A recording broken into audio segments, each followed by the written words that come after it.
All right, we're back with some sorry action versus RoniPepperoni. I love it. I think it's just because I'm saying Roni twice.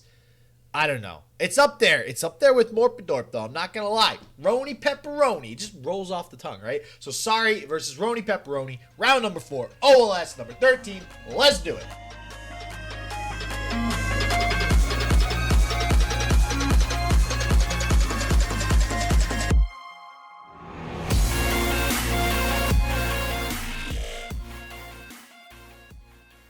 While we're talking about, scouts, actually does not run it. We are getting into game 1, so I'm going to go ahead and head on over. But this version that we see here on the side of RoniPepperoni is not running any Shell Shockers. We got 1 Cytherea of Cloudfield, 2 Fleet Feathers, and 2 Jagged Butchers. And that is exactly what we are getting queued up here in game 1 versus this Fiora Shen deck.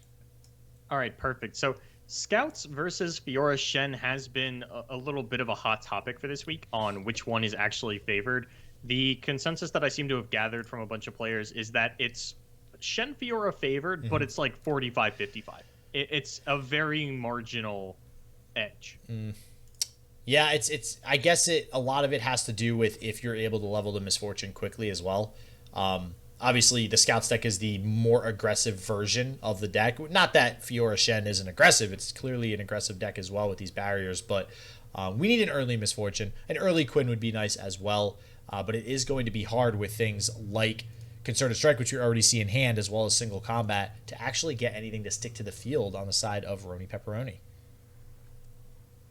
Playing 2. All right, so RoniPepperoni is playing 2 Riposte. I like the one that I was just talking about with Shell Shocker. Yeah. No Riposte, nothing like that. So, interestingly enough, has 2 Riposte, has a single combat, and only 2 Rangers Resolve. Disappointed, man. Disappointed. Such a good card. Got to be a 3 of. That one of Rangers Resolve, or that one of now you got me saying single it. Combat. That one of single combat is a little bit weird to me. Generally, that's not only a card that I wouldn't really consider as a one of, but just not something that we're seeing out of Scouts. It is a much more aggressively forefronted deck. Seeing those 6/1 drops, you're not single combating the 1 drops doesn't do anything, right? But it is a bit of a slower start out of RoniPepperoni. Does get the Misfortune though, and this deck has felt like it's just all in on finding this champion lately. Like, if you don't find Misfortune, the game is so drastically different, and Blinding Assault feels not bad, but definitely, I mean, it's a completely different ball game when you do find it alongside the Misfortune and start to get that combo down and get a hyper acceleration of the level up condition. Yeah, I think it is correct to just throw your Fiora in front of this Misfortune, not only because you have a second copy in hand, but what Misfortune offers to Scouts just feels so much more valuable than what Misfortune or than what Fiora is offering to the Shen Fiora deck. Yeah, I mean, Fiora it's absolutely amazing, right? Or sorry, not Fiora, Misfortune. See, now you got me mixing up my words too. Misfortune. It's the 2/3 mana 3/3 women. Yeah. Yeah, it's absolutely insane how good Misfortune is. And I think, I don't know, it's like once we figured out which, like, Blinding Assault came out with Misfortune. Yeah. I don't understand why it took us so damn long to figure out, wow, turn 2 and 3, going Blinding Assault into Misfortune to a really early leveled up Misfortune is super, super good. It took us all the way until maybe a few weeks ago to actually figure that out, because before that, Scouts was still a deck, but it didn't really play Blinding Assault. And that just goes even more all in on, like you said, kind of relying on that Misfortune. That goes even more all in on leveling that Misfortune. Originally, there was a difference between Misfortune Bannermen and Scouts. Scouts were a very Bilgewater heavy deck. They were running things like Genevieve Elmhart, even though she was a 4/4. But the big one that always stood out to me was Island Navigator. That was always sort of the difference maker for me, was if you're running Island Navigator, I'll call it a Scout deck. Yep. And Blinding Assault will get you 2 attack turns on turn 3. But Island Navigator, if you're going second, you're not really noticing a difference in that tempo loss between the Blinding Assault and the Island Navigator. You were still getting down 2 attacks on turn 4 like you would have with the Blinding Assault, and Grizzled Ranger as well. And that was about as fast as you were ever going to level up the Misfortune. It felt fine.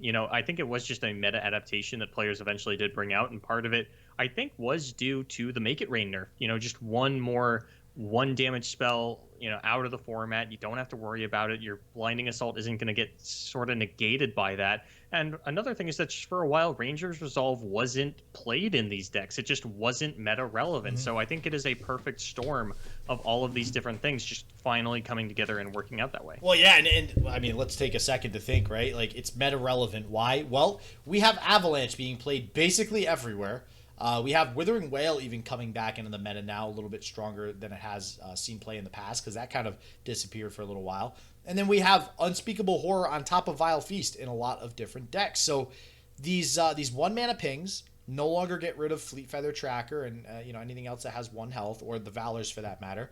And this 2-mana Avalanche, which essentially is the absolute just blowout against something like Midrange Bannerman or Scouts, no longer blows you out. You just play one simple spell and look at that. You suddenly don't kill a single thing. Now, as far as Sari is concerned, though, this is very even right now.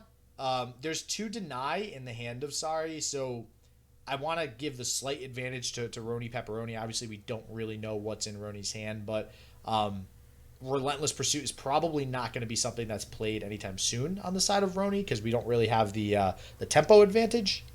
I really like this attack out of Sari. Roni only has 1 blocker, and it's like, all right, do you want to trade onto my Shen, or do you want to let this River Shaper sit here and accrue value?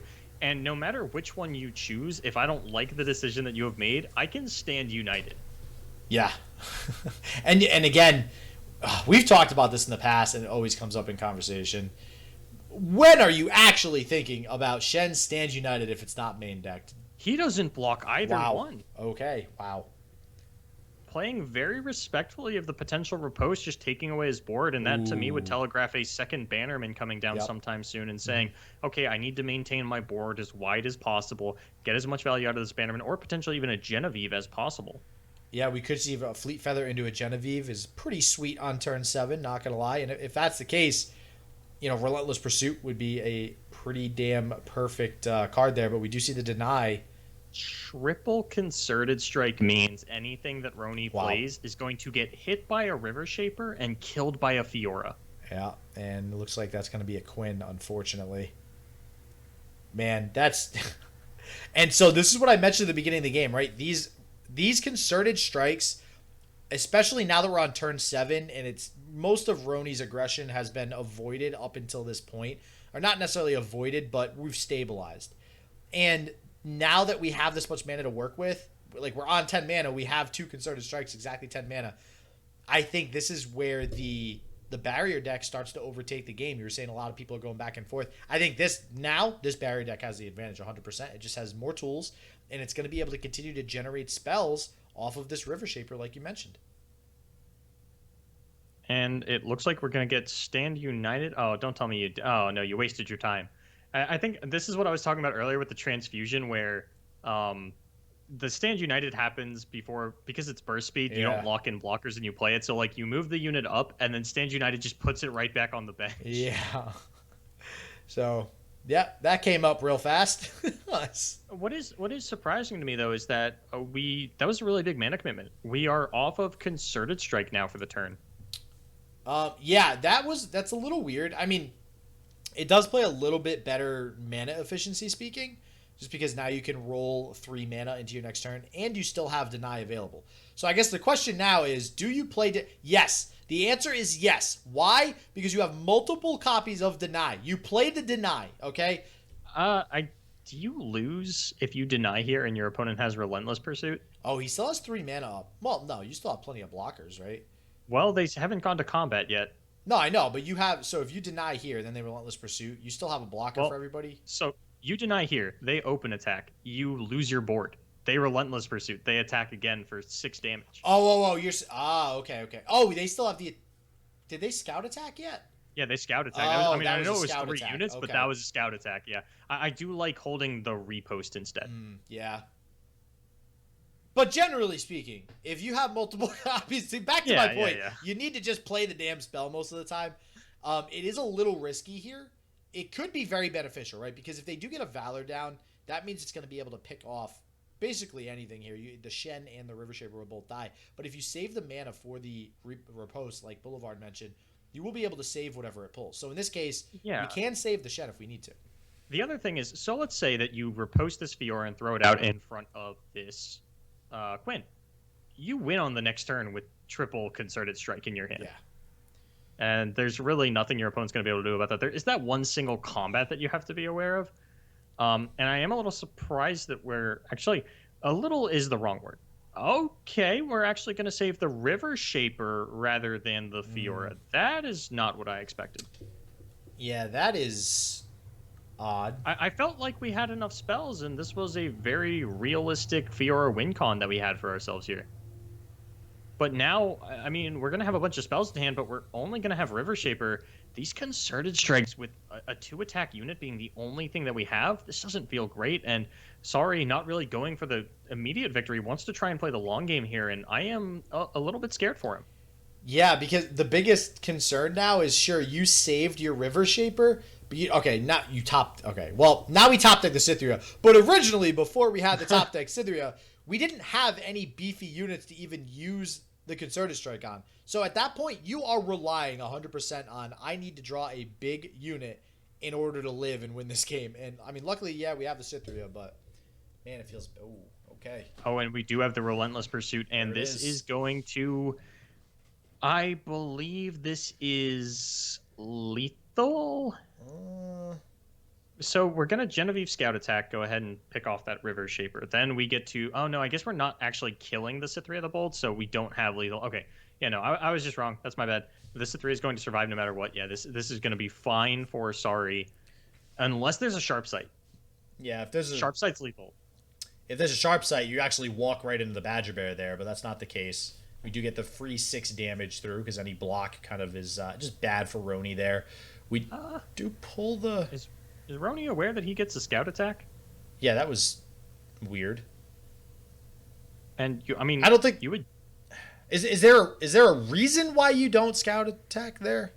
I cannot think of one. You would get to kill... I mean, maybe you just wanted to not have your opponent... Or rather, not let your opponent have the spell that they were going to get off the River Shaper going for your non-Scout Attack, but I don't know. This feels weird to me. I don't see Roni winning from this position. Yeah, neither do I. And, I mean, like, look at Sari's hand. I mean, we have so many options. We drew another... Wait, did we just... Oh, okay, yeah, actually. I was like, wait, isn't that happening anyways? But no, the Concerted Strike does not have them strike each other. This Fiora drawn, though... I mean, hey, we have the Fiora win condition back online. We have a single combat and 2 Concerted Strikes in hand, so... Yeah, that's true. And now Sari is sort of trying to decide, how do I want to let this single combat not resolve? And goes for Riposte as the safest option, which I think is... I don't think it really matters. If RoniPepperoni's last card is a Riposte, you've got the Fiora anyway. You have the 1 unit. You have the supporting cast for it. Mm-hmm. But if there was something like a Genevieve coming off of the top of your opponent's deck, it would have it could have taken double Concerted Strike to kill 1 unit just to let your Fiora survive. But it doesn't look like RoniPepperoni has found what he needed to, and Shen Fiora going to pick this one up. Yeah, and I think we saw a perfect example that game of why Shen Fiora tends to have the advantage in that matchup. Again, it just, the Scout deck not really able to be as aggressive as it needs to be, and there's just so many ways to efficiently trade in combat for the Shen Fiora deck. There's so many barriers. There's so many. You have 3 single combat. You have 3 Concerted Strikes. And at the end of the day, actually, we saw all the Concerted Strikes, and we didn't even see them all get used. But we had them in hand the whole game, and ended up winning. Maybe because of it. I don't know. The verdict's out. But that is going to put Sari up 1-0 versus RoniPepperoni. So we'll see if Roni can go ahead and come back here and bring it to a game 3.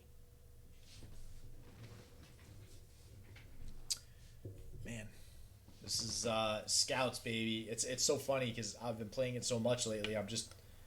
It's so weird actually seeing it in tournament because I feel like we haven't actually seen a whole lot of it today. Is this actually the first straight up Scouts deck we've seen today? Yeah. It's the first Scouts. It's the first straight up Feel the Rush. Oh yeah, and here we have, this is going to be the first Feel the Rush deck. So now, this should almost always go to Scouts. There is a very small error, like margin of error for Roni to actually lose this game. 2 Kylie Cavalry Keepers definitely makes it a little bit more difficult, but man, I'll tell you, I've seen this matchup a million times at this point, and holy Jesus, can you win very quick. Not having a 1 or 2 drop, though, is not good for Roni. There's a sad poor remote. That feels really bad. So for what it's worth, there's no Trundle coming out on 4 for Sorry. His best play is, like Tavern Keeper or just Vengeance, whatever gets played out of RoniPepperoni here. But Alpha Wildclaw in the Field Rush deck, a little bit of a transfer over from the War Mothers. Yeah, still, I mean, I imagine Kindly Tavern Keeper is not going to be able to utilize that heal, though, unfortunately. The Valor will be able to pick off the Wording Stones, which is always a nice little side effect of that Scout Valor there. I think Sorry's going to be pretty inclined to actually use the Troll Chant to protect it. Your turn 5 looks so awkward without Trundle. I really think you want this to survive into turn 5 to get the Alpha Wildclaw. Okay. Pulling it back.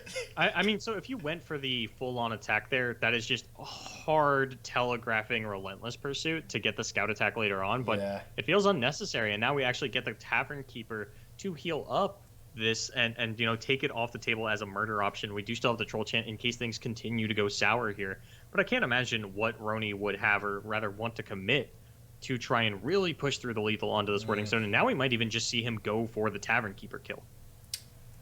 Yeah, I think you have to, okay. If he pulls the Wording Stones, there'd have to be like a Ranger's Resolve, but no. Definitely not out of the question, but even then, the Troll Chant is just going to protect everything that Roni has. This feels bad.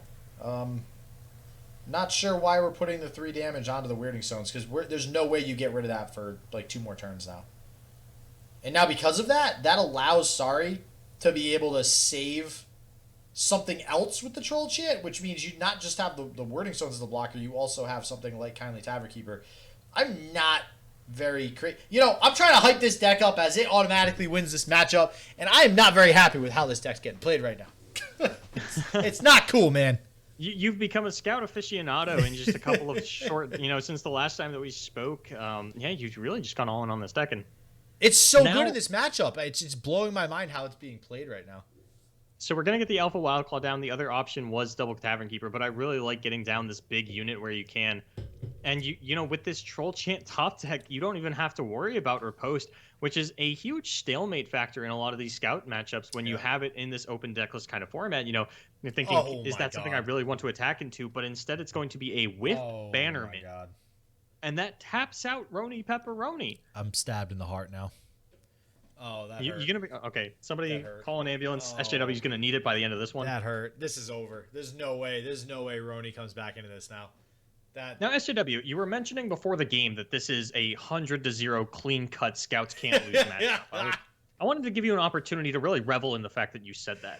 Listen, I stand by that statement. Okay, there's a few things that happened here, but even though we whiffed a 1-drop and a 2-drop. We still could have come back in this. I don't understand why we pulled that Weirding Stone there. It's just a lot of weird decisions. And then, on top of that, the whiff Bannerman. So you could just chalk this up to just really crappy luck. But yeah, no, this is bad. And we're probably gonna get Field of Rush off on the side of Sorry with a full field. Like that is and we're at 20. We're going into turn. What was that, 7? We're at 20 health still. This game's over. This game is over. This could be, and it looks like Roni's just going for the full-on attack, even though there's Fortune coming in, and that to me would scream riposte. Because the Alpha Wildclaw is available as a blocker, this isn't necessarily a telegraphed Ranger's Resolve, but you don't have mana for riposte and Ranger's Resolve, so either you're losing your Misfortune or you're losing a significant portion of your board. Lining up the blocks here, and not to mention Sorry drawing all 3 Kindly Tavern Keepers here, and Kindly Tavern Keepers are the best trading thing in this deck for this matchup. So if let's say Roni actually drew well in the first couple of turns, or at least okay, even if that were the case, Kindly Tavern Keeper is how this deck actually even has a shot at beating Scouts, if ever. And drawing all 3 here, very good for Sorry. Going to give all that heal that's needed. And on top of that, we were in such a safe condition with Sorry. We even were able to heal a Wording Stone earlier on. So this is looking really bad for Roni. even if there is a Ranger's Resolve for Roni, he runs the risk of dying to Tryndamere on the following turn. All of his units would only be left with 1 HP, and there's 15 damage being represented between the Alpha Wildclaw and the Tryndamere. I can't imagine you just click confirm here. Like, please don't. Right? What is it? There's the repost. It's something. Okay, so this is why I kind of like the blocks that Sari lined up for himself, not throwing the Alpha Wildclaw in front of the Misfortune, saying you can either lose most of your board or you can have your Misfortune survive. And if you do want to let your Misfortune live, you're not getting my Alpha Wildclaw. I'm hanging on to that one. Yeah, and Misfortune gonna live, but we did 1 damage. And the fact that Sari gets to threaten lethal with Tryndamere this turn if you don't lose the MF, and then also has Vengeance if you do hold that MF alive, I can't imagine that there's a lot that Roni could have here, especially with Sari being so high in life at the moment. But, you know, there are still a couple of instances where Roni gets to clutch this one out, I think. Wait. Are you just making fun of me because I said that he was going to win? Because I don't think there is actually a shot that Roni wins this at all now. Chat, do you think I would ever make fun of SJW? My co-caster, my comrade, my friend? Never. No. No, I would never belittle you. All right. That would be mean. Quinn is like kind of okay here, but it does not do enough work. It's crazy to me though, this Alpha Wildclaw. I do like seeing it. You know, like you mentioned earlier, we started seeing it in War Mothers a little while back, and now it looks like we've adapted it into these Field of Rush decks as well. Definitely going to push through a lot of damage here. I think this is, what is this, 4? This is just short of lethal. But we do have to sacrifice the Quinn, and that's kind of my point here is that, yeah, sure, Quinn is a good top deck and you know, good generally for the turn, but it's just dying anyways. And now you have a Vengeance and a Flash Freeze to basically shut down the next turn, not to mention a blocker in Tryndamere that will just come right back, and then Field of Rush on your next attack turn. So, not looking good. I mean, and now we have Vengeance for the Misfortune as well as a Flash Freeze for literally any concerns that we had about any other kind of lethal being threatened here. Yeah, this is threatened. That's a funny word. And we didn't even go for the scout attack on the side of RoniPepperoni. We wanted to push through the damage as well as maintain our Quins, or our Valors rather, for as long as possible. And, you know, that is going to be, I don't think it's missed damage. I think that the Misfortune hitting actually does represent a little bit more. But unless there's a Relentless Pursuit as well as a big unit that has Spell Shield, like... There's Relentless. There's Relentless, but that might just get the Vengeance out of Sari. Yeah, and it's getting... Congratulations, Valor. You have another combat phase. You can even go for your scout attack still if you really want to. Well, I think, actually, I would... If you only have a scout unit on board, you actually can't choose. Can you choose? If you only have a scout unit on board, you can't choose to not do your scout attack, technically. How would you even go about doing that? That's what I'm saying. The game actually doesn't allow... That might be a bad thing. I'm just throwing it out there. Not that you would ever want to do that, but if you only... you have to go for... You actually can't choose to just regular attack. I want to just regular attack, damn it. Why can't I do it? Was this actually lethal if there wasn't a Flash Freeze here? No, right? It's still only 5 damage. Yeah. No. Sari would have lived at 3, and I mean, you're not killing the Tryndamere this turn. Without killing the Tryndamere, you have no shot at this one. And he's not even Flash Freezing to preserve life. Yeah, he says, you know what? Let me feel the rush. Let me get the style points off here. Oh, man. Yeah, and Feel the Rush looking like it's going to go ahead and win it here. No direct damage on the side of the scout deck, ever. And we'll see what Feel the Rush pulls. Well, we know what Feel the Rush is going to pull. And there will be 2 Tryndameres on the field once this resolves. There's the surrender. And Sari going to advance to a sweet 4-0. All right, unfortunately, RoniPepperoni, far less of a chance I'll be saying that name a lot more during the rest of this tournament because losing to Sari. Sari going to go ahead and advance to 4-0. We'll see if Sari's going to be able to make top cut here. X and 1 seems like it's what's going to be needed to make top cut. We think maybe an X and 2 will make it. Who knows? We'll see. But as always, everybody, stay healthy, stay positive. I hope shit just works for you, and peace out.